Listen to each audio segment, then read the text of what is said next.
ഐശ്വര്യത്തിനേറെയും കാർഷിക സമൃദ്ധിയുടെയും പ്രതീകമായ നിറപുത്തരി മഹോത്സവത്തിനായി പത്മനാഭന് മുമ്പിൽ സമർപ്പിക്കാനുള്ള നെൽക്കതിരുകൾ തയ്യാറായി. പത്മനാഭസ്വാമി ക്ഷേത്രത്തിൽ ആചാരപ്രകാരം നടക്കുന്ന ചടങ്ങിന് വേണ്ടിയുള്ള നെൽക്കതിർ കൊയ്ത്ത് നാളെ ദേവസ്വം മന്ത്രി കെ മുരളീധരൻ ഉദ്ഘാടനം ചെയ്യും. തിരുവനന്തപുരം മേയർ വി രാജേഷിന്റെ നേതൃത്വത്തിൽ നെൽക്കതിർ തലച്ചുമടായി ശ്രീപത്മനാഭസ്വാമി ക്ഷേത്രത്തിലേക്ക് എത്തിക്കും.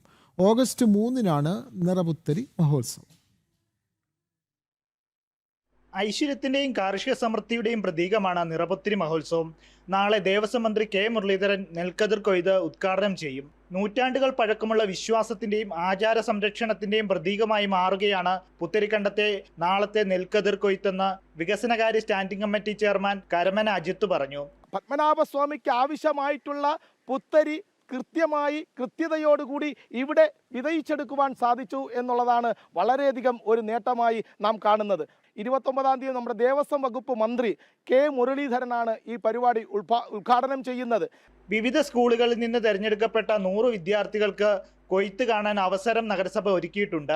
വൈകുന്നേരം പത്മനാഭസ്വാമി ക്ഷേത്രത്തിന്റെ കിഴക്കേ നടയിൽ നഗരസഭാ ഭരണസമിതി നിറപുത്തിരിക്കായി കതിർക്കറ്റകൾ ക്ഷേത്ര ഭരണസമിതിക്ക് കൈമാറും. പത്മനാഭസ്വാമി ക്ഷേത്രത്തിൽ ആചാരപ്രകാരം നടക്കുന്ന ചടങ്ങിന് വേണ്ടി ഭഗവാന്റെ മുന്നിൽ തന്നെ വിത്തുപാകി വിളവെടുപ്പിന് തയ്യാറെടുക്കുകയാണ്. നഗരസഭയും ഭരണസമിതിയും നൽകുന്ന മികച്ച പിന്തുണയാണ് തിരുവനന്തപുരത്തിന്റെ ഹൃദയഭാഗത്ത് കാണുന്ന ഈ നെൽപ്പാടം. ജനം, തിരുവനന്തപുരം.